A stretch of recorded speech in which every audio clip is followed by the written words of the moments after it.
वैभव, अनु कुमारी आ जाओ सर। बेटा आगे हैं तो प्यारे बच्चे आप भी आ जाइएगा, ठीक है। फ्यूचर एचआरडी, चलिए नीरू, रॉयल राजपूत, धर्मवीर, अंजलि, दीपक, भारती, श्याम, आनी, आदित्य, सचिन, सभी प्यारे बच्चों को नमस्ते। तो एक बार सभी मेरे प्यारे बहनों जुड़ जाएंगे क्लास से, क्लास को लाइक शेयर कर देंगे, ठीक है। और जल्दी से एक बार तैयार हो जाएंगे अच्छे अच्छे क्वेश्चन का आंसर देने के लिए, ठीक है बच्चों। चलिए सभी को बहुत बहुत सारा प्यार, बहुत बहुत सारा नमस्कार, गुड मॉर्निंग, आदाब, सत श्री अकाल, नमस्कार। चलिए बच्चे, ठीक है। तो मेरे बच्चे देखो काल से क्वेश्चन है, काल से, ठीक है। सभी को बहुत अच्छे से आंसर करना है, कोई भी बच्चा गड़बड़ी नहीं करेगा। इसमें पूछा है कि निम्नलिखित में से किस वाक्य में संदिग्ध वर्तमान काल होगा। वर्तमान काल कहते किसको है? तो प्यारे बच्चों पहले तो आपको एक बात पता होना चाहिए, काल जो होता है बेटा एक समय का बोध कराता है। एक काल तो मृत्यु का बोध कराता है, एक काल समय का बोध कराता है, ठीक है। तो जिससे हमें समय का पता चलता है। समय कैसे? कि जो हमारी क्रिया हुई है वो बीते समय में हुई है, या जो समय चल रहा है उसमें हुई है, या आगे आने वाले समय में होगी। तो मेरे प्यारे बच्चों काल जो होते हैं हमारे, काल के बेटा तीन भेद है, तीन भेद।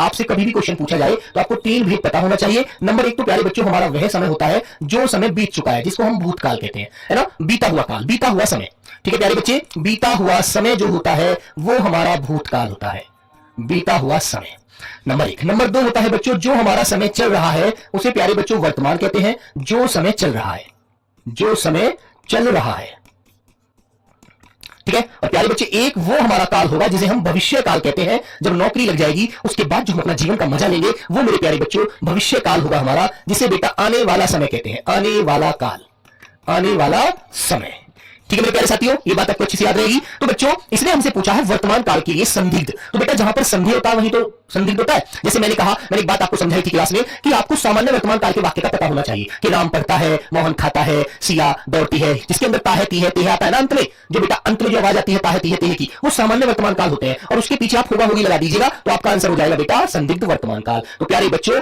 ऐसा तो आपका आंसर एक ही कह रहा है जिसके अंत में ती होगी, ते होंगे, ता होगी, है ना। इस तरह से हम बोलते हैं। जैसे मैंने कहा माताजी खाना बनाती होंगी, पिताजी चाय पीते होंगे, भैया दौड़ता होगा, बहना पढ़ती होगी। तो मेरे बच्चों वहां पर आपका क्या होता है? वहां पर बेटा आपका संदिग्ध वर्तमान काल होता है। आंसर नंबर ए वाला आपका बिल्कुल सही है। अब तुमसे पूछा जाएगा कि उसने खाना खाया है, तो बेटा एक बात बताओ, मैंने आपको एक बात बताई थी जो हमारा भूतकाल होता है, जिसमें हमें यह पता लगता है कि क्रिया तो हुई है लेकिन ये नहीं पता कब हुई है। हाँ बेटा बहन बर्तन धोती होगी, बिल्कुल सही बात है ना, क्योंकि भैया तो बर्तन धोगा नहीं, वो तो बिल्कुल नहीं धोगा, है ना। वो तो भैया सीधी सी बात है खाते नहीं साइड में करेगा, चला जाएगा, ठीक है। तो बेटा उसने खाना खाया। तो प्यारे बच्चों यदि मैंने बोला राम आया, मोहन गया, सीता आई, है ना, अंजलि गई, और उसके अंत में यदि हम है लगा देते हैं ना, तो बेटा है लगाने से ये हमारे जो काल बनता है ये बनता है बेटा आसन्न भूतकाल, ठीक है। याद रखना ये हमारा आसन्न भूतकाल होता है, आसन्न भूतकाल।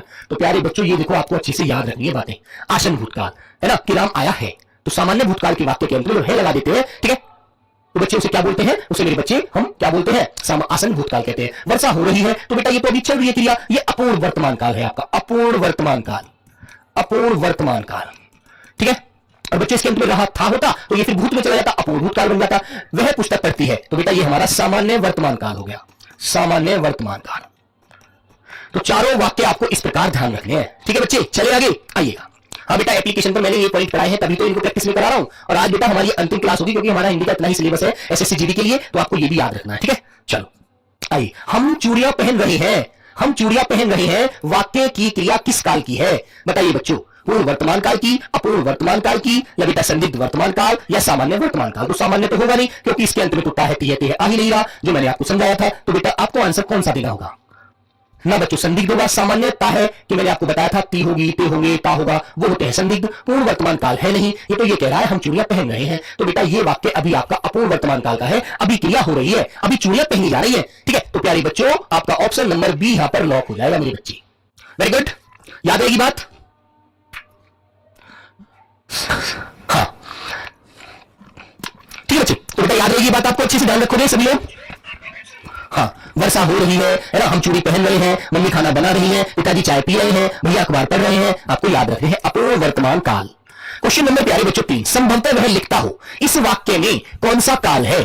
बताइए बच्चों, पूर्ण वर्तमान, सामान्य वर्तमान, अपूर्ण वर्तमान, या बच्चे संभाव्य वर्तमान? तो बेटा आपको पता है, वॉइस को चेक कर लीजिए एक बार, वॉइस को कुछ मैसेज आना है बच्चों के, तो चलिए बेटा एक बार चेक करा लेते हैं। कोई बताइए सिस्टम में कुछ भी टेक्निकल इशू हो सकता है, देखो ये तो आपको भी पता है, मुझे भी पता है ना, क्योंकि एक बार चेक भाई, कोई भी दिक्कत हो सकती है, बड़ी छोटी सी बड़ी लाजमी बात है यार, है ना, ठीक है।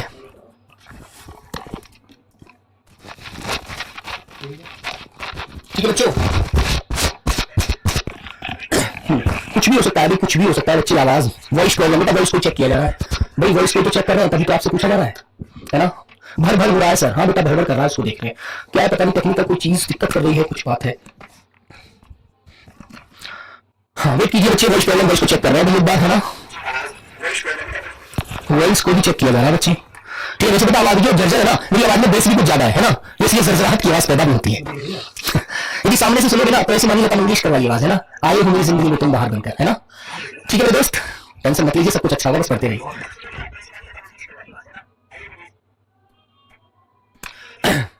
वॉइस अभी दिक्कत कर रही है। बेटा तत्सम तत्व मैंने कराए नहीं है, कराए हैं, देखो पीछे जाकर क्लास देखो, जरूर होगी यार तत्सम तत्व, सब चेक करो एक बार। तत्सम तत्व मैंने कराया है पीछे भाई, ये जो मैंने 12 क्लासें कराई है 15 कराई जाएंगी, एक बेटा मेरा सिलेबस ही नहीं है 15 वाला, तो कहां से 15 क्लास करा दूं बताओ फिर, है ना? अब क्लियर है सब लोग, एक बार थम्स अप करके बता दो जल्दी से, क्लास को लाइक कर दीजिएगा। 950 बच्चों ने लाइक किया, ज्यादा क्लास लाइक होती है तो मैं समझूंगा कि क्लास परफेक्ट चल रही है, ठीक है? वेरी गुड, चलो, है ना बच्चे? तो बेटा संभवतः जो वाक्य आपको याद रखना है, जो वाक्य संभवतः शायद से शुरू होते हैं ना, वो मेरे दोस्तों कौन से होते हैं? बेटा बिल्कुल सही है, चलो बहुत बढ़िया, वो प्यारे बच्चे वाक्य हमारे संभाव्य वर्तमान काल के होते हैं, ठीक है? याद रखना आप लोग, वेरी गुड। तो डी आंसर आप लॉक कर दीजिए और आगे बढ़ जाइएगा, ठीक है मेरे प्यारे बच्चों? नेक्स्ट क्वेश्चन प्यारे बच्चे आपके सामने ही आ गया। मंदिर में जाने के बाद मन को शांति मिली है, दिए गए वाक्य का काल पहचानिए कौन सा होगा? मंदिर में जाने के बाद शांति मिली है, आवाज सही हो जाने के बाद क्लास अच्छी लगी है, ठीक है? तो मेरे बच्चों जब हमारी क्रिया चल रहे समय में पूर्ण हो जाती है तो बेटा उसे पूर्ण वर्तमान काल कहा जाता है। तो मेरे प्यारे बच्चों आंसर आपका हो जाएगा ऑप्शन नंबर बी वाला, बिल्कुल राइट, ठीक है? Good, very good. बेटा सामान्य भूतकाल के जो वाक्य मैंने बताए थे ना, जैसे राम आया, ये ऐसे होते हैं, राम आया, क्रिया तो हुई है लेकिन ये नहीं बता सकते कब हुई है। मोहन गया, क्रिया का निश्चित हमें कुछ पता नहीं होता, ये होते हैं, ठीक है? अपूर्ण भूतकाल कौन से होते हैं? किसान खेत जोत रहा था, कि जब हम घर से आए थे ना सुबह तो किसान खेत में था और खेत जोत रहा था, पता नहीं अब तक वो जोत पाया है, जोती रहा है, अपूर्ण भूतकाल होता है। किसान खेत जोत रहा था, माताजी खाना बना रही थी। और सामान्य वर्तमान काल राधा पत्र लिखती है, ठीक है बेटा? और इसका मोहन पत्र पढ़ता है, ये हमारे सामान्य वर्तमान काल है, मोहन पत्र पढ़ता है, ठीक है मेरे प्यारे बच्चों? अब आपको ये चारों वाक्य इस तरह से चारों बेटों के आंसर पता लग जाए, ठीक है? तो ऑप्शन नंबर बी को लॉक करिए और आगे बढ़ जाइएगा। अध्यापिका नृत्य सिखाएंगी, अध्यापिका, ठीक है? अध्यापिका नृत्य सिखाएंगी, ठीक है बच्चों? बोलिए भाई। अध्यापिका नृत्य सिखाएंगी, बेटा आसन भूतकाल में तो सामान्य भूतकाल के में है लगा देते हैं सहायक क्रिया, ठीक है? और मेरे बच्चों यहां पर क्या होता है? यहां पर बेटा जैसे कोई भी कार्य पूर्ण होने का हमें वर्तमान समय में बोध होता है, ठीक है? जैसे मैंने कहा राम खाना खा चुका है, वो सामान्य में हो गया पूर्ण वर्तमान काल, है ना? क्रिया का ये पता लगता है कि क्रिया अभी इसी समय में चल रहे समय में हुई है, ठीक है? तो बेटा ये सिखाएंगी तो आने वाले समय का बोध हो रहा है ना, आने वाले समय का बोध हो रहा है, आने वाले समय का पता चल रहा है, आपको समय का पता चल रहा है। तो बच्चों आपको अच्छे से आंसर कौन सा देना है मेरे बच्चों? जो हमारा समय आएगा आगे वो होगा हमारा सामान्य भविष्य काल। ये आंसर प्यारे बच्चे आपका लॉक हो जाएगा, वेरी गुड। चलिए आगे आइएगा, क्वेश्चन नंबर 6, सब लोग बताइएगा। जिलाधिकारी ने सबको उपस्थित रहने का निर्देश दिया में कौन सा वाच्य है? तो बेटा वाच्य किसे कहते हैं? वाच्य होता है बोलने का ढंग, और बोलने के ढंग से हमें यह पता चल जाता है कि सामने वाला जो बोल रहा है ना वो लड़का है या लड़की है। और बेटा तुम्हें पता है लड़का अपने अनुसार बोलता है, लड़की अपने अनुसार बोलती है। भाई लड़का पुल्लिंग होता है तो पुरुष लिंग के अनुसार बात करता है कि मैं बाजार जा रहा हूं, और लड़की बोलेगी तो ये कहेगी मैं बाजार जा रही हूं। तो बेटा क्रिया स्त्रीलिंग होगी लड़की के साथ, और लड़के के साथ क्रिया पुरुष लिंग होगी, पुल्लिंग होगी। तो सीधी सी बात है, बोलने वाले से जब हम आवाज उसकी सुनते हैं तो आवाज से हम ये डिसाइड कर लेते हैं कि सामने वाला लड़का है या लड़की है, करता है या कौन है, वो बेटा हम कर्तृवाच्य के अंदर ले जाते हैं। और इनके 3 भेद होते हैं, एक बात और होती है कर्मवाच्य होता है, एक भाववाच्य होता है। भाववाच्य तो सबसे सरल है, जिसमें आप किसी अन्य पुरुष के लिए बोले अपने लिए बोले एक वचन में बोला जाता है ना, और बेटा उसमें नकारात्मक भाव जरूर व्यक्त होता है, ठीक है? तो प्यारे बच्चे इसमें जिलाधिकारी है, यहाँ पर जिलाधिकारी पुरुष भी हो सकता है, महिला भी हो सकती है, लेकिन एक पद के नाम से यहाँ पर वाक्य को पूर्ण किया जा रहा है, ठीक है? तो जिलाधिकारी है, जिलाधिकारी जानते हो आईएएस होता है, इंडियन एडमिनिस्ट्रेटिव सर्विस होती है ना बेटा, उसको जिलाधिकारी कहते हैं, आईएएस, ठीक है ना बच्चों? तो जिलाधिकारी ने सबको उपस्थित रहने का निर्देश दिया है में कौन सा वाच्य है? कर्मवाच्य, कर्तृवाच्य, कर्म एवं कर्तृवाच्य, या बेटा उपयुक्त में से कोई नहीं? तो आंसर तो हमारा है ऑप्शन नंबर बी वाला, कर्तृवाच्य है, और तो बेटा नहीं होगा इसमें कोई सा भी, ठीक है ना? बी आंसर आपको लॉक करना है। ऋतु कुमारी आपने कर्म कर्तृ दोनों इंद्रिय कर दिए। बेटा तुमने मुझसे ये बोला चाय पी जाती है या पिया जाता है, तो चाय पी जाती है क्योंकि चाय स्त्रीलिंग होती है, दूध पिया जाता है क्योंकि दूध पुल्लिंग होता है बेटा, है ना? तो हम जो कर्म कर रहे हैं उसके अनुसार ही क्रिया का प्रयोग करते हैं, वहां पर कर्मवाच्य होता है ना? और यदि मैं के द्वारा लगा मिल जाए आपको तो वो भी कर्मवाच्य होता है। राम के द्वारा पत्र लिखा गया, तो बेटा वहां भी कर्मवाच्य होता है क्योंकि के द्वारा उसके द्वारा काम किया जा रहा है, तो उस कर्मवाच्य के अंदर ले जाता है वो वाक्य भी, ठीक है? तो प्यारे बच्चों बी आंसर आपको लॉक करना है। क्वेश्चन नंबर 7, मुख्यमंत्री ने घोषणा की को कर्म वाच्य में बदलने पर क्या होगा? तो बेटा अभी मैंने एक बात बोली थी आपके सामने कि जब हम के द्वारा लगा देते हैं ना तो प्यारे बच्चों वहां पर कर्म वाच्य हो जाता है, ठीक है? तो बेटा कर दो, आपको कौन से वाक्य में दिख रहा है कि जिसके द्वारा कर्म वाच्य बन सकता है ना? वरना यहां तक तो मेरे बच्चों ये वाला वाक्य तो आपका कर्तृवाच्य है, ये तो आपका कर्तृवाच्य है कि मुख्यमंत्री ने घोषणा की, है ना? तो यहाँ तो कर्तरी वाच्य है, इसको हमने कर्म वाच्य में बदलना है। तो बेटा आप बोलेंगे मुख्यमंत्री के द्वारा घोषणा की गई, सी आंसर आपका राइट हो जाएगा। वेरी गुड, याद रखना के द्वारा लगा मिले आपको तो मेरे प्यारे बच्चों कौन सा होता है, कर्म वाच्य होता है। और कर्ता के साथ ने लगा मिल जाए तो सीधी सी कर्तरी वाच्य है। राम ने पत्र लिखा तो कर्तरी वाच्य है, कर्ता का बोध हो रहा है। चलिए, क्रिया के जिस रूप में कर्म की प्रधानता होती है उसे क्रिया का सीधा संबंध कर्म से होता है, ठीक है। और उसे क्या बोलते हैं बेटा बताओ, उसे क्या कहते हैं। जैसे चाय पी गई, चाय पी जाती है, क्यों पी जाती है, क्योंकि चाय बेटा स्त्रीलिंग शब्द होता है ना, क्योंकि चाय स्त्रीलिंग है। मैंने बोला दूध पिया जाता है, दूध पिया जाता है, क्योंकि दूध कैसा कर्म है, दूध बेटा पुल्लिंग होता है। तो ये सब कर्म वाच्य के उदाहरण है। मैंने लिखा तीसरा, उपन्यास पढ़ा जाता है, उपन्यास पढ़ा जाता है या पढ़ा गया, ठीक है। तो बेटा ये उपन्यास क्या है भैया, पुल्लिंग है, पढ़ा गया है। और मैंने कहा कि गई, क्योंकि बेटा गई क्यों लगाया, क्योंकि कहानी स्त्रीलिंग है। तो कर्म के अनुसार क्रिया जहां आती है वहां कर्म वाच्य होता है, ठीक है। तो मेरे बच्चों ऑप्शन नंबर आपका ए वाला लॉक हो जाएगा, ठीक है। लेख लिखा जाता है, रोटी बनाई जाती है ना, चाय बनाई जाती है।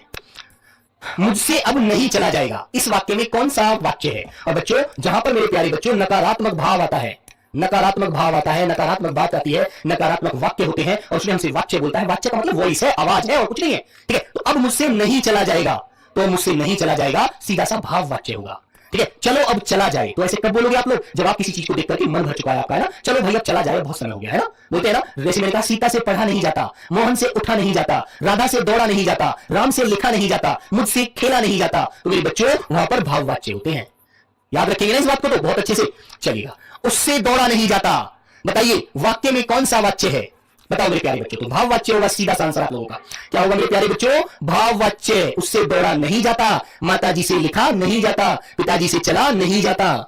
मुझसे छोटी बच्ची के लिए कुछ नए कपड़े खरीदने हैं, मुझे छोटी बच्ची के लिए कुछ नए कपड़े खरीदने हैं। तो बेटा इसमें आपसे कारक पूछ रहा है, कारक हमारे कारक कितने होते हैं हिंदी में, 8 होते हैं, है ना। कारकों की संख्या कितनी है हमारी हिंदी में, 8 है। तो याद रखेंगे आप लोग, मुझे छोटी बच्ची के लिए कुछ नए कपड़े खरीदने हैं, वाक्य में कौन सा शब्द करता है, करता पूछा बेटा। इसमें करता कारक बताओ कौन सा होगा, कपड़े होगा, कुछ नए होगा, छोटी बच्ची होगा, मुझे होगा। तो भाई आपको पता है क्रिया को करने वाला करता होता है ना, क्रिया को करने वाला ही तो करता होता है जो कार्य को कर रहा है। तो करने वाला कौन है, मुझे, वो बोल रहा है अपने लिए, मुझे छोटी बच्ची के लिए कपड़े खरीदने हैं, है ना। तो बेटा वो अपने लिए कह रहा है, तो वही तो करता है जो कपड़े खरीदने का कार्य करेगा बच्ची के लिए। तो प्यारे बच्चों ऑप्शन नंबर डी ही तो आएगा करता कारक, है ना। और ये के लिए के नीचे रेखा करके पूछ लेता तो संप्रदान होता, क्योंकि वो खरीदकर बच्ची को देगा कपड़े। और जहां पर कोई चीज हमेशा के लिए दे दी जाती है वहां पर संप्रदान कारक होता है। और प्यारे बच्चों जहां पर हम क्या करते हैं, जहां पर प्यारे बच्चों हम किसी का कोई कार्य करते हैं वहां पर कर्म होता है ना। तो इसमें छोटी बच्ची जो है ना, ये के लिए तो कारक की विभक्ति है, इसका प्रभाव पड़ रहा है छोटी बच्ची पर, तो छोटी बच्ची संप्रदान कारक है। ये भी ध्यान रखना आप लोग क्या समझते हैं कि यार कारक की जो चिन्ह है ना, परसर जो है, विभक्ति जो है, यही संप्रदान है। नहीं, ये तो सिर्फ एक चिन्ह होता है बेटा, चिन्ह कारक का। छोटी बच्ची है संप्रदान तो यहां पर, याद रखना ये भी चीज अच्छे से, वरना बच्चा क्या सोचता है अध्यापक पढ़ा देते हैं, ठीक है, अध्यापक पढ़ा देते हैं छोटी बच्ची के लिए कुछ नए कपड़े खरीदने हैं। तो सर जी यहाँ पर छोटी बच्ची क्या ये बताए, पता लगता नहीं है बच्चे को, जबकि उसे ये नहीं पता कि बच्चों ये तो सिर्फ कारक चिन्ह है, परसर है, जो सिर्फ इशारा करता है संप्रदान की तरफ। लेकिन इससे पीछे वाला जो हमारा शब्द होता है, जो पद होता है वाक्य का, वही संप्रदान होता है, उसी का प्रभाव पड़ता है उस पर। तो छोटी बच्ची संप्रदान कारक है, लेकिन यहाँ पर हमारा आंसर क्वेश्चन के अनुसार डी होगा। वेरी गुड, याद रखेंगे आप लोग। चलिए क्वेश्चन नंबर 12 मेरे प्यारे बच्चों, निम्नलिखित में से कर्ता कारक वाला वाक्य छांटिए और बताइए कौन सा है। देखता हूं कितने प्यारे बच्चे बताएंगे। हाँ कभी तो बड़ी होगी चौधरी जी, हाँ बेटा बड़ी तो बिल्कुल होगी, छोटी है तो बड़ी भी होगी बच्ची। चलो सुधीर सोनी, आपसे ही सीखा है हमने गुरु जी, अच्छा चलो बहुत बढ़िया बात है। हाँ बताइए प्यारे बच्चे, निम्नलिखित में से कर्ता कारक वाला वाक्य छांटिए। मोहन को जाना है, शीला को रोटी खिलाओ। तो बेटा यहां तुम ऐसे कह रहे हैं कि शीला भूखी है उसे रोटी खिलाओ, है ना। तो इसमें तो कर्ता कारक है नहीं, है ना। हम कह रहे हैं हमें करता तो हाँ। शाम को मत आना, मैंने आपसे कहा, आप में से कोई बच्चा मुझसे कॉल कर रहा था, मैंने उससे कहा कि बेटा शाम को मत आना, शाम को आप लेट हो जाओगे, है ना। तो आपको मैंने इशारा दिया कि शाम को मत आना, रोड अच्छा नहीं है, इधर तुम फंस जाओगे, बारिश तेज है, कभी और दिक्कत हो जाए तुम्हारे साथ कुछ, है ना। भैया कोई जंगली जानवर तुम्हें झेले। विमा को पुस्तक दे दो, तो बेटा यहाँ तो पुस्तक देने का कर्म किया जा रहा है ना। तो यहाँ तो विमा कर्म है ना, यहाँ शाम कर्म है, यहाँ शीला को रोटी खिलाओ, शीला को कर्म किया जा रहा है रोटी खिलाने का। लेकिन आंसर नंबर ए वाला जो है ना हमारा, ये प्यारे बच्चों कर्ता कारक की तरफ जा रहा है, मोहन को जाना है, ठीक है बिल्कुल। तो मोहन करता है यहाँ पर, बाकी सभी पर कर्म का प्रभाव आ रहा है। क्वेश्चन नंबर प्यारे बच्चों 13, वह चम्मच से चावल खाता है, कुछ तो हाथ से खाते हैं, कुछ चम्मच से खाते हैं, है ना। तो बच्चों बताइएगा आप लोग एक बार, वह चम्मच से चावल खाता है। तो बेटा एक बात बताओ, मैंने अभी पीछे बात बताई थी, देखो से आ रहा है यहाँ पर, से किस किस में आता है, दो कारकों में आता है। एक तो आता है प्यारे बच्चे करण में, और एक आता है मेरे बच्चों अपादान में।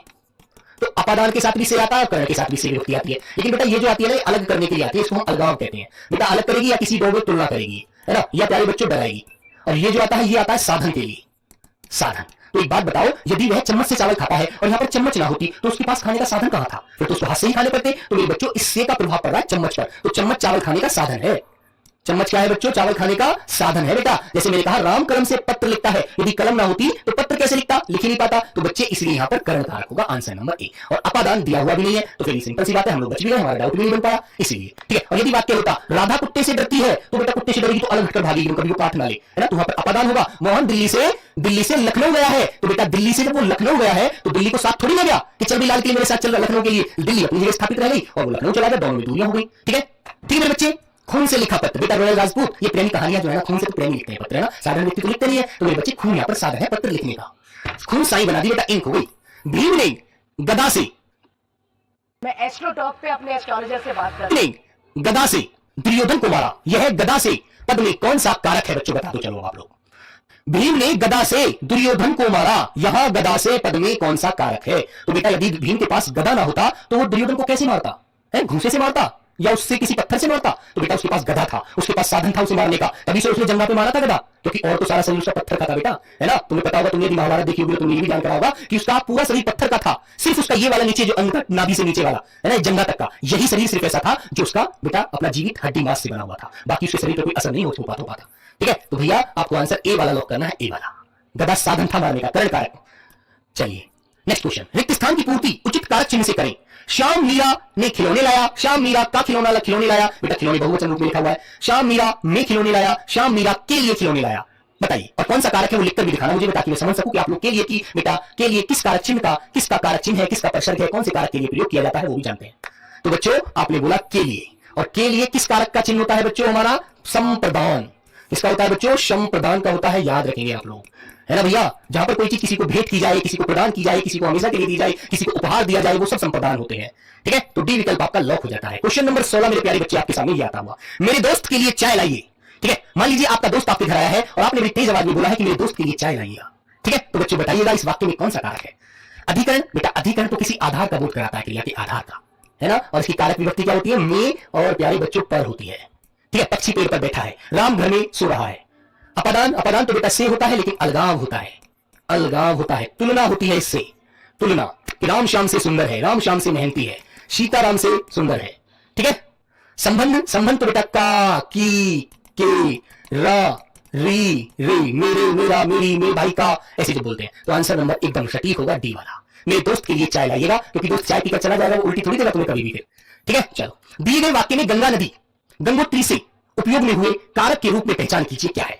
तो बेटा पढ़िएगा वाक्य, गंगा नदी गंगोत्री से निकलती है ना भाई, आपको पता है ये हमारा हिमालय पर्वत है बेटा, ऐसे तो ये हमारा ये उत्तराखंड वाला भाग है, यहाँ से गंगा निकलती हुई सीधी बंगाल की खाड़ी में गिर जाती है। ठीक है बच्चों, 5 राज्यों से जाती हुई, तो मेरे बच्चों ये गंगोत्री है और यहाँ से गंगा का उद्गम हुआ और गंगा निकलती हुई सीधी बंगाल की खाड़ी में जा गिरी। तो मेरे प्यारे बच्चों ये बताओ अलग हुई या नहीं हुई? वो अलग हो गई ना हिमालय गंगोत्री से, हो गई ना बच्चों? तो मेरे बच्चे गंगा हिमालय से गंगोत्री से अलग हो गई, तो सीधी सी बात है भैया वो गंगोत्री को छोड़ आई और बहती हुई चली आकर के हिमालय बंगाल की खाड़ी में गिर गई। ठीक है, तो मेरे प्यारे बच्चों आंसर ये बताइए सी होगा या नहीं होगा? होगा ना, वेरी गुड, यही तो याद रखना है। बच्चा बेड से नीचे गिर गया, है ना, जब बच्चा बेड पर सो रहा था वो गिर गया नीचे सोता सोता, तो बेटा बेड से अलग हो गया ना, तो अलग हो गया तो सीधी सी बात है यार, अपादान हो गया। ठीक है, बोलो चाय कप से बिखर गई, तो बेटा बिखर गई चाय कप से तो अलग हो गई ना, सीधी सी बात है। यदि मैं इस बोतल को लेता हूं और इससे पानी को ऐसे करके नीचे डाल देता हूं, तो बेटा पानी इससे नीचे अलग हो जाएगा ना, अपादान हो गया, सीधी सी बात है यार। ये नहीं मानते आप लोग? मेरे मुख से स्वर निकल गया, तो मेरे बेटा मुख से स्वर निकल गया, मुख से वचन निकल गया, तो मेरे मुख से अलग हो गया ना, सीधी सी बात है, आप लोग जानते हैं बहुत अच्छे से इस बात को। क्वेश्चन नंबर प्यारे बच्चों 18, यह मेरा चश्मा है। बताइए मेरे प्यारे बच्चों, यह मेरा चश्मा है, वाक्य के रेखांकित शब्द में कारक बताइए। तो जिस चीज पर आप अपना अधिकार जता रहे हैं उसे आप मेरा अपना बता रहे हैं, तो बेटा वह संबंध होगा ना उसका। ठीक है, संबंध हुआ ना, तो मेरे प्यारे बच्चों ऑप्शन नंबर सी ही लगाना और किसी की तरफ मत जाना। यह मेरी गाड़ी है, यह मेरा फोन है, यह मेरा पेन है, यह मेरी कलम है, सी आंसर। नेक्स्ट क्वेश्चन, गहने अलमारी में रखे हैं, गहने अलमारी में रखे हैं, तो बेटा हमें अलमारी हमारा क्या है? गहने रखने का स्थान है। तो गहने रखने का क्या है अलमारी बच्चों? स्थान है, और स्थान या आधार जिसका हमें पता चलता है वो प्यारे बच्चे कौन सा कारक होता है? और में आया है और इसका प्रभाव अलमारी पर पड़ रहा है, तो अलमारी क्या है बच्चे? क्या है अलमारी? अलमारी जगह है, एक स्थान है, एक आधार है जहां पर वो वस्तु रखी है। पुस्तक मेज पर रखी है ना, सिस्टम टेबल पर रखा है, सीधी सी बात है बेटा अधिकरण कारक है। पक्षी पेड़ पर बैठा है ना, चिड़िया घोंसले में सो रही है, सीधी सी आप लगाएंगे आंसर नंबर बी वाला। ठीक है बच्चों, वेरी गुड। अरे गुलाबो झाड़ू ठीक से लगा, अरे गुलाबो झाड़ू ठीक से लगा में कौन सा कारक है बच्चों बताओ? अरे गुलाबो झाड़ू ठीक से लगा, बताइए बच्चे। सब मेरे प्यारे भाई बताएंगे कर्म कारक है, संप्रदान कारक है, करण कारक है या बेटा संबोधन कारक है। और एक बात ध्यान रखना आप लोग, जहां पर प्यारे बच्चों ये वाला चिन्ह होता है वहां पर हमारा एक ही कारक की आवाज आती है और वो होता है संबोधन। हे भगवान ये क्या हो गया, हे प्रभु रक्षा करो, संबोधन। तो आंसर नंबर डी आपको मेरे प्यारे लाडलो लॉक करना है। Very good. तो जल्दी से एक बार क्लास को सभी प्यारे बच्चे लाइक कर देंगे और अगले क्वेश्चन की तरफ आकर के मुझे आंसर दे देंगे। हे भाई मुझे बचाओ मैं फंस गया। ठीक है बेटा, जीडी में वर्णमाला संधि समास से कोई क्वेश्चन नहीं मिलता। सर जी 19 को देखो। लीजिए बेटा 19 को देखेंगे। तो मेरे प्यारे बच्चे गहने अलमारी में है, तो बेटा अलमारी एक जगह है गहने रखने की। ठीक है, और बेटा जब हम किसी जगह, किसी स्थान, किसी आधार का बोध करते हैं ना, तो अधिकरण कारक ही लगाते हैं मेरे प्यारे राजा, मेरे बच्चे, मेरे दोस्त, मेरे अनुज, मेरे भाई। सीधी सी बात है यार, बड़ी सीधी सच्ची बात है मेरे बच्चे। जब कभी तुम्हें किसी जगह का बोध हो ना, कि पक्षी पेड़ पर बैठा है ना, घर में घोंसले में चिड़िया बैठी है, तो मैं और पर जो कारक की विभक्ति होती है वो अपादान की तरफ जाती है। ठीक है, इस 17 नंबर वाले बच्चे को दिखाना है क्या कह रहा है बेटा भैया। मैं सोनू सूद लाया हूं अपनी खुद की सोच। चलो 17 नंबर कौन सा है भाई? गंगा नदी गंगोत्री से निकलती है, तो बेटा गंगोत्री से अलग हो गई गंगा, अपादान कारक। चलो गंगा पूरी थोड़ी नहीं आई है बेटा, एक बात सुनो, यदि उसकी धारा निकल करके आ गई है ना, तो बेटा जब तुम सपोज करो, तुम ये कह रहे हो गंगा वहां से अलग ही हो जाती, समाप्त खत्म हो जाता गंगा का जल।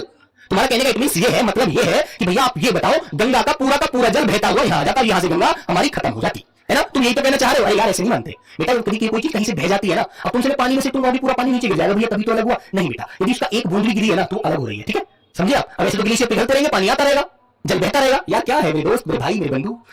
चलिए, अरे बेटा ऐसा नहीं होता, याद रखो इस चीज को। आप प्रैक्टिकली सोच रहे दिल से, अंदर से। ज्यादा दिल से सोचोगे ना तो धोखा मिलेगा दोस्त, याद रखना, जीवन में किसी से लगाव ज्यादा अच्छा नहीं होता। चलो, हे भाई मुझे बचाओ, इस वाक्य में कौन सा कारक है? तो बेटा यहाँ पर विषमयादि बोधक चिन्ह आ रहा है ना, और जब विषमयादि बोधक चिन्ह आता है तो संबोधन कारक ही हमारा होता है। ये बच्चों लॉक करना, क्योंकि बेटा याद रखना ये वाक्य शुद्धि में मिलेंगे ऐसे क्वेश्चन, इसलिए कारक से मैंने क्वेश्चन आपको ज्यादा कराए हैं सारे कारकों से। कभी कभी एग्जाम में वाक्य शुद्धि करा लेता है कारक के नाम से, इसलिए। चलो, खूंटी शब्द का बहुवचन बता दीजिए। ये बेटा संज्ञा से ही, कुछ संज्ञा से निकले हुए शब्द होते हैं, इनका बहुवचन रूप बनता है। खूंटी, खूंटी तो एक है और इसका बहुवचन बनाना है, तो मेरे प्यारे बच्चे क्या होगा? खूंटियां, यहां प्रत्यय आएगा पीछे, तो बेटा आपका कौन सा आंसर राइट होगा? खूंटियां। और याद रखना, जब एक चीज का बहुवचन बनाया जाता है ना, जैसे आप देख रहे हैं खूंटी पर, यहां पर टे पर बड़ी ई की मात्रा है, और बच्चों जब इसका बहुवचन बनाएंगे तो ये बड़ी ई छोटी वाली ई में बदल जाती है। ये भी आपको याद रखना अच्छे से, बहुवचन बनाने पर छोटी ई बन जाती है बड़ी ई की। ठीक है, जैसे आपको यहां पर नजर आ रही है। तो ऑप्शन नंबर क्या हो जाएगा मेरे प्यारे बच्चों? सी आंसर लॉक हो जाएगा। Very good. बताओ किसी के मन में कोई डाउट? तो बेटा गंगा हिमालय से अलग हो गई, गंगा गंगोत्री से अलग हो गई, उसकी धारा निकल के आ गई है। अब जो पहली धारा थी क्या वो जीवन में वहां पहुंच पाएगी? नहीं, जो बहकर आ गई वो आ गई। तो उसके बाद तो ग्लेशियर पिघलते रहेंगे, जल बहता रहेगा, गंगा नदी बहती रहेगी, तभी तो हमेशा के लिए बहती है। तभी तो बेटा गंगा बोला जाएगा कि पवित्र नदी, देव नदी, शूर नदी, सुरसरी। 18 नंबर क्वेश्चन का डी ऑप्शन क्यों नहीं होगा बेटा? इसका भी उत्तर ढूंढ लेंगे। चलो, यदि तुम्हारे मन में ये डाउट है तो। ये प्यारे बच्चों, आप कह रहे हैं यह मेरा चश्मा, यार आपसे अपना चश्मा बता रहे हैं, उससे अपना रिश्ता रखते हैं, उसे अधिकरण क्यों कहेंगे आप? अधिकरण थोड़ी, अधिकरण तो स्थान होता है। सोच गलत रहे हो, अच्छा सोचो, अच्छा बनोगे। जैसा पियोगे पानी वैसी हो जाएगी आपकी वाणी, वाणी मतलब आवाज। जैसा खाओगे अन्न वैसा हो जाएगा आपका अंदर से मन। ठीक है, दिल नहीं दिमाग से सोचो, दिल गंदा सोचता है, दिमाग अच्छा सोचता है। आदर देने एवं बड़प्पन हेतु किस वचन का प्रयोग होता है? बताओ। आप किसी को सम्मान देते हैं, आप अपने अंदर एक बड़प्पन महसूस करते हैं, तो आप कैसे वचन में बात करेंगे? बताइए बच्चों। एक बहुवचन में, एक वचन में, सदा बहुवचन में, सदा एक वचन में? बताइए बच्चे। आदर देने एवं बड़प्पन हेतु किस वचन का प्रयोग किया जाता है? तो जब आप किसी को आदर देते हैं, है ना, और आप अपने अंदर एक बड़प्पन महसूस करते हैं, तो बेटा क्या सोचते हैं? बोलो। तो बच्चे वहां पर आप एक बहुवचन का प्रयोग करते हैं, सदा बहुवचन ही अपने शब्दों को व्यक्त करते हैं। ठीक है, जैसे अरे ड्राइवर गाड़ी निकालो, आज हमें प्रधानमंत्री जी से मिलने जाना है। अपने आप में ऐसे बोलेंगे जैसे कि वही राजा महाराजा है। ठीक है, अरे नौकर तुमने सुना नहीं, आज हमने तुमसे कहा था कि पूरी घास को काटो, है ना? तो बेटा वो हमेशा बड़प्पन में बोलते हैं, बड़े लोग बनते हैं, वो हमेशा बहुवचन में बात करते हैं। ठीक है, तो प्यारे बच्चों वो सदा बहुवचन रूप धारण करते हैं, एक वचन में तो वो कभी बोलते ही नहीं है। ठीक है ना, कि हमने तुमसे कहा था कि आज हम दिल्ली नहीं जाएंगे, गाड़ी किसने हमारी बाहर निकाली? ड्राइवर तुम्हें पता नहीं है आज हम सोएंगे, आज हमें रेस्ट करना है। ठीक है, बिल्कुल। चलिए प्यारे बच्चे, तो बेटा आप इसमें सदा बहुवचन में बात करते हैं। निम्नलिखित में से समिति शब्द का बहुवचन क्या होगा बच्चों? बताओ जल्दी से। बेटा धोबी को कपड़े धोने के लिए दिए, तो वो धोकर तुम्हारे कपड़े तुम्हारे पास पैसे ले जाएगा, तुम्हारे कपड़े तुम्हें दे जाएगा। तो बेटा उसने केवल कर्म किया है कपड़े धोने का। ठीक है, याद रखो। तो समितियां कैसे करेंगे बच्चों? समितियां, तो बच्चों समितियां। तो आंसर नंबर प्यारे बच्चों आपका इसमें कौन सा होगा? ए होगा। ठीक है ना बच्चों, ए वाला आंसर आपका लॉक होता है। Very good. क्वेश्चन नंबर प्यारे बच्चों 25, तिथि शब्द का बहुवचन क्या है? बेटा बताओ, तिथि शब्द का बहुवचन क्या होगा? एक बार बताइएगा, जल्दी से बताइए बच्चे।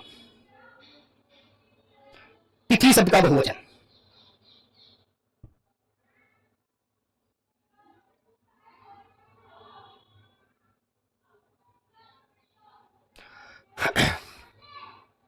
लेकिन बेटा क्वेश्चन जो हमने पीछे भी क्वेश्चन पढ़ा था, ये वाला क्वेश्चन, इसमें बताओ बेटा, इसमें सी आंसर हमारा रॉन्ग हो जाएगा। क्योंकि एक बात बताओ, कभी कभी हम जब अकेले भी होते हैं तब भी हम कहकर बात कर लेते हैं, है ना, कि हमें आज दिल्ली जाना है, तो इसलिए इसमें बेटा सदा बहुवचन नहीं लगाएंगे, इसलिए इसमें हमें आंसर ए वाला लगाना पड़ेगा बहुवचन में, वरना हमारा आंसर गलत हो जाएगा, सदा हमने कह दिया तो। है ना। सदा कहने से हमारा आंसर गलत हो जाएगा, क्योंकि कभी कभी हम अकेले बैठे होते हैं तो कहते हैं यार हमारा मन नहीं लगा, ऐसे बोल देते हैं ना, वो नॉर्मली बोल देते हैं। लेकिन ये कह रहा है आदर देने के लिए बड़प्पन हेतु, तो बड़प्पन और आदर में बहुवचन लगाएंगे, सदा बहुवचन नहीं लगाएंगे। ठीक है, तो इस आंसर को आप इसको विकल्प बदल लेते हैं, चेंज कर लेना, क्योंकि सदा बहुवचन कहने से हमारा आंसर गलत माना जाएगा। इसलिए है ना, मेरे दिमाग में बात आई है तो मैं आपको व्यक्त कर रहा हूं, क्योंकि सही आंसर की तरफ जाना है, रॉन्ग की तरफ नहीं जाना। ठीक है, तो प्यारे बच्चे बहुवचन ही हम लगाएंगे, वही आंसर राइट माना जाएगा, इसको गलत माना जाएगा। ठीक है, ध्यान रखना, कभी कभी अकेले भी तो बोल देते हैं इस बात को। चलो हाँ, क्योंकि हम अकेले बैठे हैं, हम बोल रहे हैं हमको नहीं जाना आज। ठीक है, ऐसे सिंपल बारे में बोल देते हैं। ठीक है बच्चों, अपने ऊपर सोचा मैंने तो मुझे लगा कि आंसर तो गलत बैठेगा, इसका आंसर समझ नहीं आएगा। चलिए, तिथि शब्द का बहुवचन बनाओ। तिथि, तिथि बेटा दिनांक, जो तारीख होती है, हिंदी में जो तारीख होती है उसको तिथियां बोला जाता है। ठीक है, तो बच्चों ऑप्शन नंबर सी वाला इसका हम सटीक लगाएंगे, सी वाला। ठीक है, तिथियां। वेरी गुड बेटा, जिसके डाउट वाले क्वेश्चन है ना, वो पीछे एक बार जरूर बताना, तब जाके क्लियर करना। बीच में और बच्चों का भी फ्लो बेकार होता है, फिर उनका भी बेटा वो डिस्टर्ब होता है थोड़ा सा। चलिए, पुत्र शब्द का स्त्रीलिंग रूप क्या होता है? पुत्र तो बेटा होता है। हाँ बेटा, जिसका जो डाउट वाला क्वेश्चन है, क्वेश्चन नंबर 20 वाला बच्चा है, क्लास के बाद में बिल्कुल बताऊंगा। ठीक है, तो बच्चों पुत्र का स्त्रीलिंग रूप क्या होगा? पुत्री होगा, है ना। अब बेटी नहीं कह सकते, बेटा होता तो उसका बेटी होता, ये कह रहा है पुत्र, तो पुत्र का होगा पुत्री, जिसके लिए सी आंसर ही लॉक करेंगे, सी ही राइट बैठेगा। ठीक है बच्चों, क्वेश्चन नंबर 27, इनमें कौन सा शब्द पुल्लिंग नहीं है?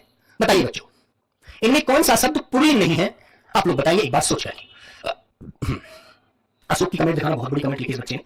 बेटा कमेंट ऐसे जाती है, बड़ा ध्यान लगा कर देखना। सर तत्सम तद्भव नहीं हुआ है, तत्सम तद्भव नहीं हुआ है। अच्छा बेटा, ऐसा तो कभी नहीं हो सकता। ठीक है, चलो मैं अपने फोन से चेक करता हूं। चलिए पहले आप इसका आंसर बताइएगा, क्योंकि मैंने क्लास कराई है बेटा, ऐसा तो नहीं हो सकता तत्सम तद्भव मैंने नहीं लिया होगा। चलो वही, कोई नहीं, आप करिए आंसर दीजिए, अभी हम देखते हैं।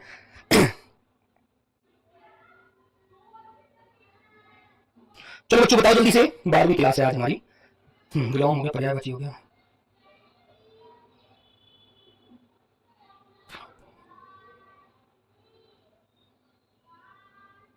हाँ भाई, तत्सम तद्भव भी नहीं है हमारी क्लास में। मैंने सोचा मेरे दिमाग में तो हो गया, लेकिन अभी प्लेलिस्ट में चेक कर रहा हूं, उसमें तत्सम तद्भव नहीं है बच्चों, जिसको प्यारे बच्चों में कल कराऊंगा। परेशान क्यों है आप, है ना। ठीक है, बिल्कुल परेशान ना हो बच्चे। वेरी गुड, नहीं है बेटा, मैंने देख लिया प्लेलिस्ट में, हालांकि मैं चेक भी करता बाद में, लेकिन आपने याद दिला दिया, कोई बात नहीं, बहुत अच्छी बात है, थैंक यू, धन्यवाद आपको। तो बच्चों कौन सा शब्द पुल्लिंग नहीं है? देखो भाई, झुंड। अरे यार, तो यार बहुत बड़ा झुंड लगा हुआ है, बोले से व्यक्त हो रहा है पुल्लिंग है। यार बहुत सारे व्यक्तियों का दल आया है ना, समूह इकट्ठा हो गया, बहुत सारे लोग हैं समूह में, लेकिन भीड़ हो गई है ना, तो भीड़ बोलने से ही व्यक्त हो रहा है कि स्त्रीलिंग शब्द है। ठीक है, तो प्यारे बच्चों एक बात मैं आपको बता देता हूं, जो भी हमारी समूहवाचक संज्ञा होती है ना, वो अधिकतर स्त्रीलिंग होती है। उसमें ऐसे ये वाले शब्द है, ये बेटा कुछ अपवाद शब्द होते हैं, अपवाद। ठीक है, ये अपवाद शब्द होते हैं, लेकिन जितनी भी हमारी समूहवाचक संज्ञा होगी, है ना, वो सभी स्त्रीलिंग होती हैं। जैसे आपने बोला भीड़, सभा, कक्षा, है ना, ऐसे जो शब्द होते हैं समूह का बोध कराते हैं, ज्यादा से ज्यादा अधिकतर हमारे शब्द वो स्त्रीलिंग की तरफ जाते हैं। ठीक है, हाँ ठीक है बच्चों, तो ए आंसर लॉक करिएगा। हाँ चलिए बच्चे, जिन अवयवों का संबंध वाक्य से नहीं, वक्ता के हर्ष, शोक आदि भावों से होता है, वे होते हैं, क्या होते हैं वो? जहां पर हम घृणा, प्रेम, हर्ष, शोक, आश्चर्य, अचरज का बोध करते हैं, वो वाक्य वो क्या होते हैं बच्चों? विषयादि बोधक होते हैं, संबंध सूचक होते हैं, क्रिया विशेषण होते हैं, या समुच्चय बोधक होते हैं? बताइए सब लोग आंसर। तो वो प्यारे बच्चों हमेशा याद रखना, वो विषयादि बोधक होते हैं, और उनके साथ ये वाला चिन्ह आपको लगा मिलेगा हमेशा। ठीक है, तो ऑप्शन नंबर ए वाला बच्चों आपका सबसे सटीक आंसर है, विषयादि बोधक। ठीक है, जिसमें बेटा हर्ष, प्रेम, घृणा, अचरज, आश्चर्य सबका बोधन करते हैं। ठीक है ना, ध्यान रखेंगे। चलिए क्वेश्चन नंबर 29, अफसोस। हाँ बेटा 15 सेट होने हैं, लेकिन 15 सेट में हमें पढ़ना तो वही है ना जो हमारा सिलेबस है। हमें 15 की 20 सेट कराने की सोची या 10 सेट ही कराने की सोची, तो उसमें हमारा सिलेबस पूरा थोड़ी होता। हमको तो पूरा सिलेबस लेना है अपना। तत्सम तद्भव इसी में प्लेलिस्ट में शामिल नहीं हुआ है, तो उसको शामिल करूंगा बिल्कुल। और भी कोई कोई भी टॉपिक हमारा छूट रहा होगा उसको भी शामिल करेंगे। आप परेशान क्यों है? ठीक है, ऐसे नहीं मैं आपको छोड़ने वाला, ऐसे परेशान ना हो आप, है ना। यदि आगे भी आपका बैच आएगा, आपके लिए यूट्यूब पर जो भी टॉपिक होते हैं सारे टॉपिक में कराऊंगा, परेशान ना हो बच्ची। ठीक है, लेकिन बेटा अफसोस में नहीं जा सका। रेखांकित शब्द में अव्यय का प्रकार बताइए कौन सा होता है? अफसोस कब किया जाता है? जब हमारे से कोई गलती हो जाती है ना, तब अफसोस होता है, यार गलती हो गई। ठीक है बेटा, वाक्यांश हो चुका है, एक शब्दों के लिए एक शब्द है ना, देख लीजिए। तो बच्चों हम अफसोस करते हैं तब जब हमें क्या होता है? दुख होता है, शोक होता है। तो यार मुझे उस बच्चे से मिलना था और उसने समय भी मुझसे मांगा था और मैं जल्दबाजी में निकल आया, मुझे ध्यान भी नहीं रहा उससे मिलना। तो बेटा वहां पर हमें अफसोस होता है अपने किए का, वहां पर हमें दुख होता है ना, तो वहां पर हम इसका आंसर का प्रयोग करते हैं, अफसोस। ठीक है, तो बी आंसर आप लगाइएगा। नंबर 30, मुंबई के निकट पुणे है, रेखांकित शब्द क्या है? समुच्चय बोधक है ना, संबंध सूचक है, या सर्वनाम है, या संज्ञा है? तो हम जब किसी के पास का बोध करते हैं कि मुंबई के निकट पुणे है, दिल्ली के निकट जयपुर है ना, पटना के निकट प्रयागराज है, तो बेटा ऐसे वापस में रिलेशन बताते हैं ना, एक संबंध से एक दूसरी संज्ञा से, तो बेटा वहां पर संबंध बोधक होता है, संबंध सूचक शब्द होते हैं वहां पर, है ना। तो मेरे बच्चों ऑप्शन नंबर आपका बी वाला लॉक होता है।